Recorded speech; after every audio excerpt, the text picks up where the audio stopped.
선택 의정서란 무엇일까요? 약속을 했는데 그것을 실천하지 않으면 그 약속은 의미 없는 약속이 되어버리겠지요? 아무리 좋은 법을 만들어도 그 법을 지키지 않는다면 그 또한 마찬가지일 것입니다.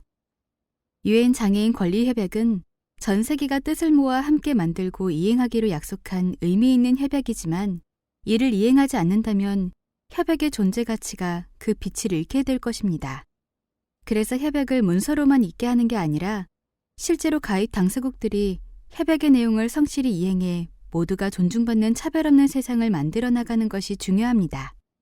협약에 포함된 별도의 공식 문서인 선택 의정서는 이를 위해 당사국이 협약을 좀 더 적극적이고 효과적으로 이행할 수 있도록 촉진하는 역할을 합니다. 선택 의정서에는 다른 구속력이 있는 국제법과 마찬가지로 당사국이 협약 내용을 잘 이행하고 국가적 차원에서 장애인과 관련된 법이나 제도, 인식 등을 개선하며 만약 차별 발생 시 위원회가 당사국에 이를 구제하도록 권고할 수 있다는 내용이 담겨 있습니다. 선택 의정서를 비준한 국가들은 이와 같은 의무를 준수해야 하는 것입니다. 선택 의정서는 총 18개의 조항으로 구성되어 있는데 여기에서 가장 중요한 핵심 내용은 개인 진정제도와 직권조사 두 가지라고 할 수 있습니다. 개인 진정제도는 진정인이 주장하는 당사국의 협약 위반에 대해 국내법이나 구제 절차로 끝내 해결하지 못했을 경우 진정인 개인이 이를 유엔 장애인 권리위원회에 통보할 수 있는 제도입니다. 직권조사는 당사국에 의해 협약이 심각하게 또는 조직적으로 침해된다고 믿을 만한 정보가 있을 때 위원회가 비공개로 정보를 수집하고 당사국에 방문조사까지 할 수 있는 제도입니다. 이 내용을 포함해 의정서상 주요 조항을 몇 가지 살펴보도록 하겠습니다. 우선 제1조는 앞에 언급한 개인 진정제도에 대해 다루고 있습니다. 어떤 개인이나 집단이 협약 내용이 잘 지켜지지 않아서 피해를 보았을 때 위원회에 그 피해 사실을 통보할 수 있고 당사국은 이를 접수하고 심리하는 위원회의 권한을 인정한다는 내용입니다. 제2조는 위원회가 개인이나 집단의 통보를 심리할 수 없는 경우에 대해 명시해 놓았습니다. 예를 들면 이용 가능한 모든 국내적 구제 절차가 완료되지 않은 경우나 근거가 부족하고 사안의 실체적 존재가 충분히 소명되지 못한 경우, 통보가 익명인 경우 등이 있습니다. 제3조에는 개인이나 집단이 피해 사실을 통보한 후에 당사국이 적절한 조치를 했다면 그것을 소명하는 내용의 진술서를 6개월 이내에 위원회에 제출해야 한다는 내용이 담겨 있습니다.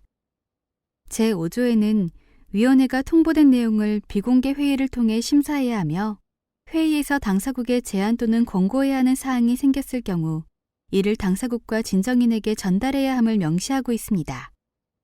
제6조는 직권조사와 관련된 내용입니다.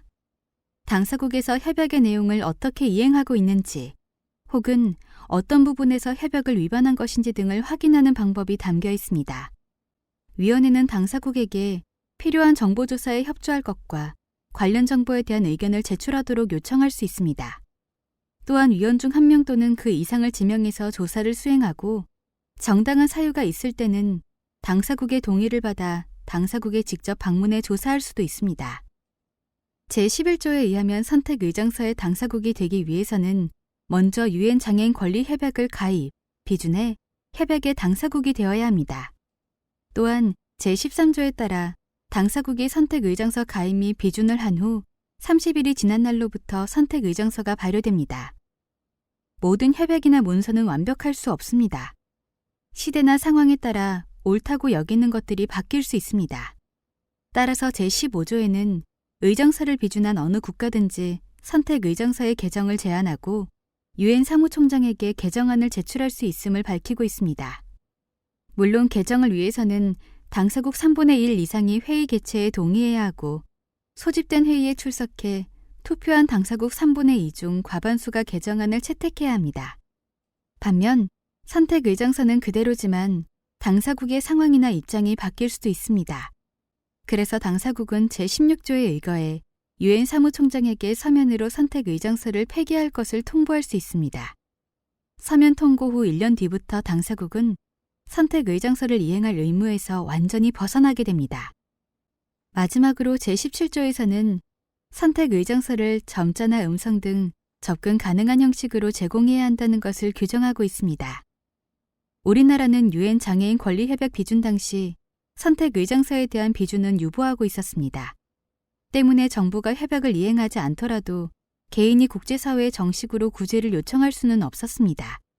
그런데 2021년 12월 국회가 선택 의장서에 비준할 것을 촉구해온 장애인 단체 등의 요구를 받아들여 유엔 장애인 권리협약 선택 의정서 비준 촉구 결의안을 통과시켰습니다. 이에 따라 대한민국도 당당한 선택 의정서 비준국이 될 것입니다.